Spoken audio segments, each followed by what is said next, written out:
Across the sweeping plains of South Africa, a silent crisis is unfolding. Beneath the golden light of dawn, where herds of antelope once grazed in peace, a different kind of predator now rules the land.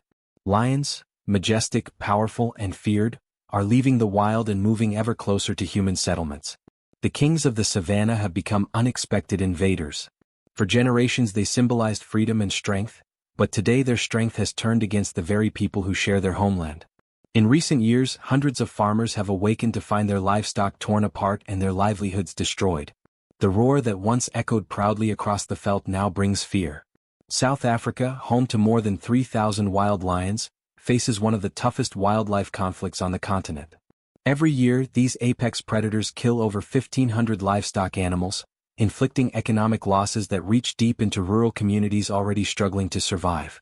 A single lion can wipe out a farmer's income in one night, turning prosperity into ruin.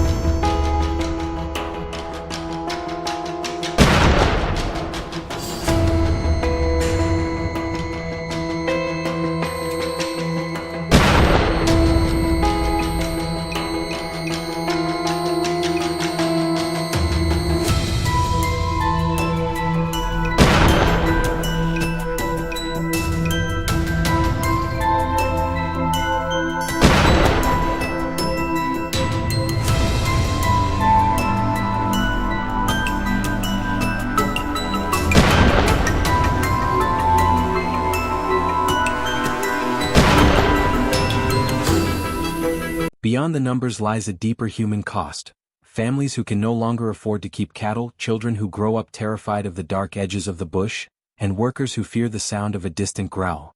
This is no longer just a conservation issue. It has become a national concern that ties together safety, economy, and the balance of nature itself. Experts say the reasons behind this growing conflict are complex. Expanding agriculture and shrinking wilderness have forced lions to wander farther in search of prey. Droughts and changing climate patterns push wildlife closer to farmlands, where easy meals await in the form of unguarded goats and cattle. And with fewer natural barriers between parks and villages, encounters between humans and lions are now inevitable. Each incident adds tension, deepening mistrust between people and predators that once lived in harmony. What was once admiration for Africa's most iconic animal is slowly turning into resentment and fear. The numbers tell a chilling story. Since early 2024, government authorities have logged more than 100 reported lion attacks on humans and livestock.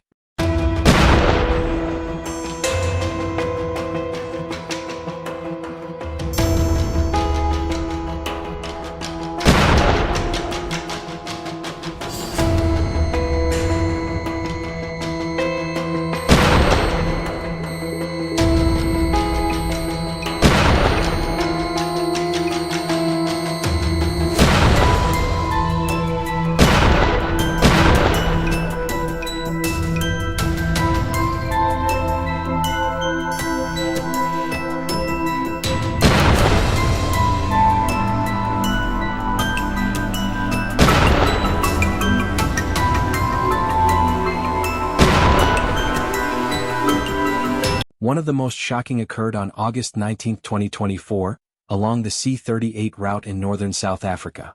A pride of lions appeared suddenly on the road, surrounding a passing vehicle.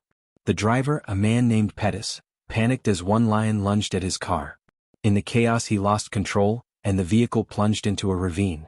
4 people lost their lives that day, a tragic reminder that the line between wilderness and civilization is thinner than ever.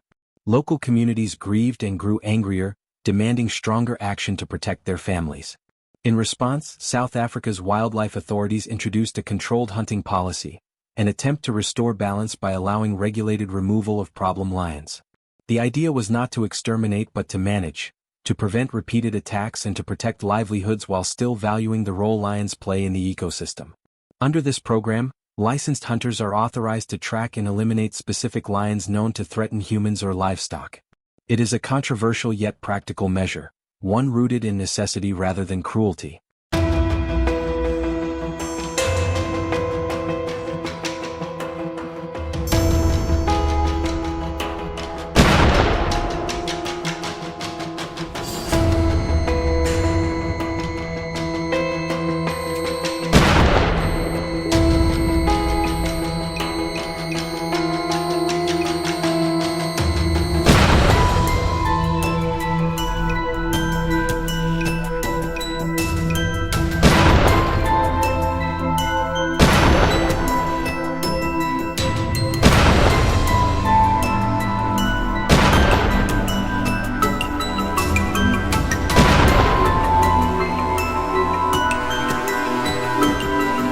For many farmers, it has become a matter of survival.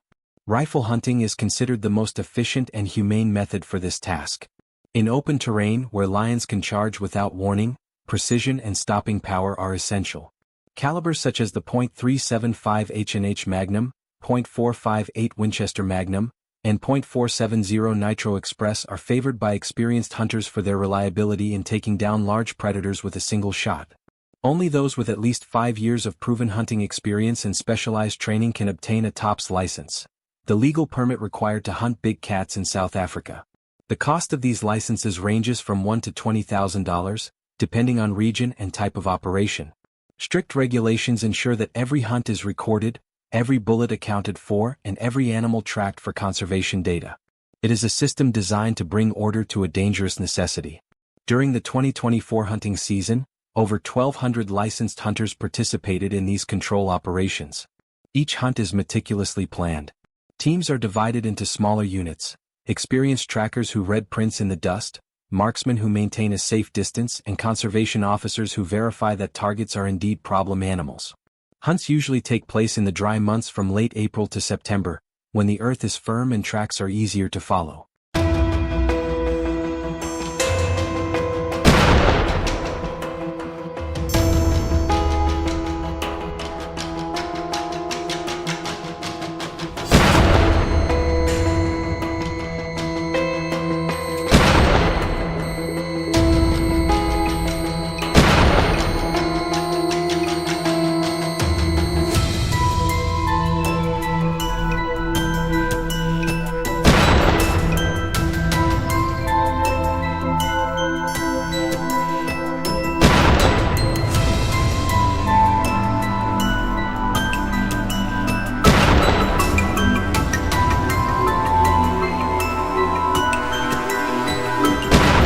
Lions are most active at dawn and dusk, when light fades and their golden coats blend into the tall grass.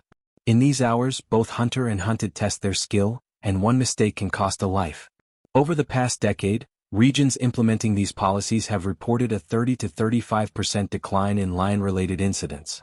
Fewer livestock losses mean less retaliation killing by desperate farmers.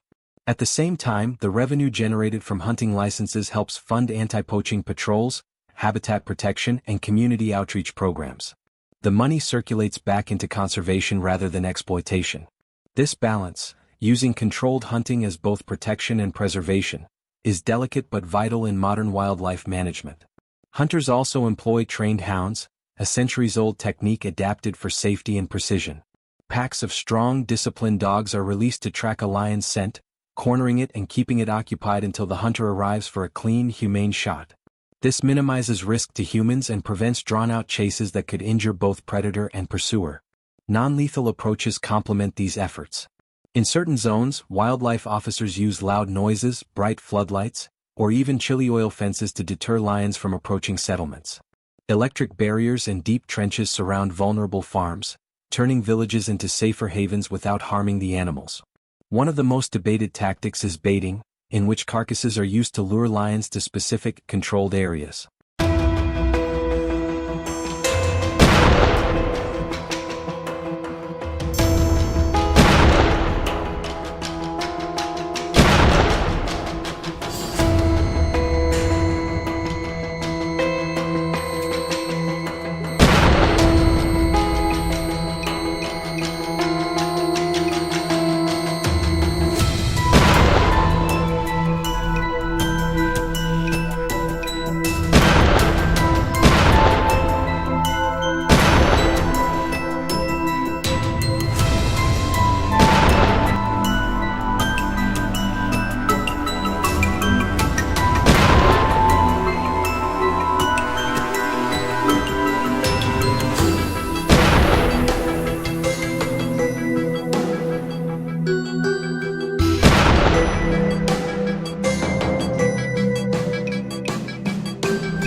If you'll enjoy this video, please like and subscribe my channel for more information.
Critics call it unethical. Supporters argue that it prevents random, dangerous encounters and ensures that only targeted lions are removed.